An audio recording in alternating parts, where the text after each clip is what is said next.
شانتی کے پیغام کے ساتھ سمن طور حاضر ہے. یہ زمین اپنی زمین ہے، یہاں رہنے والے سارے لوگ اپنے لوگ ہیں. کیا وجہ ہے کہ پاکستان میں کوئی خوش نظر نہیں آتا؟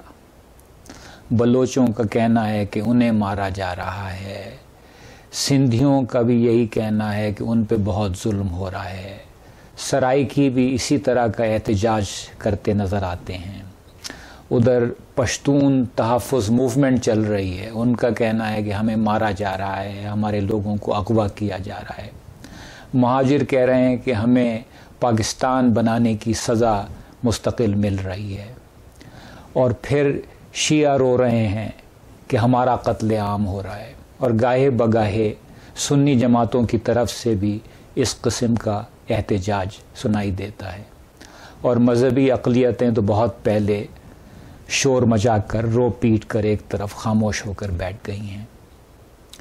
اور جب لوگوں کو کچھ سمجھ میں نہیں آتا تو لوگ فوراً فوج کو گالیاں دینے لگتے ہیں کہ فوج نے اس ملک کا بیڑا غرق کر دیا.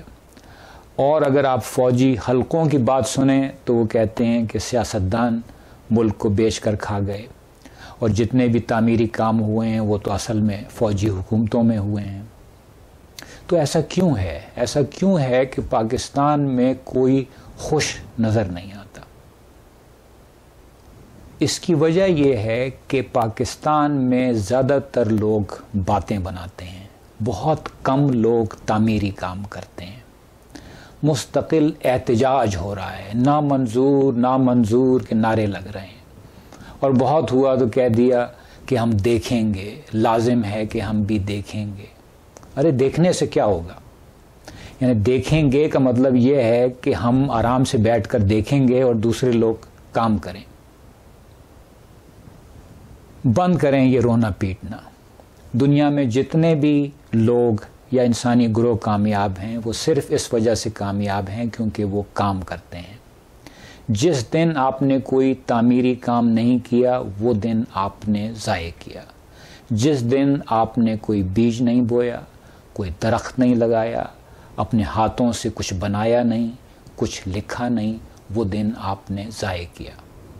جس دن آپ نے اپنے مسائل کے حل کے لیے کوئی ہلکا سا چھوٹا سا قدم نہیں اٹھایا، وہ دن آپ نے ضائع کیا. شکایتیں کرنا بند کیجیے اور کام کرنا شروع کیجیے.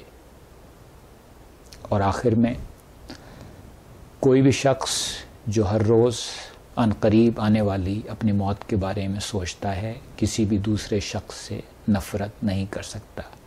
ایک خوشگوار زندگی گزارنے کے لیے آپ بھی یوں ہی سوچئے. زندگی رہی تو اگلے شو کے ذریعے آپ سے پھر ملاقات ہوگی.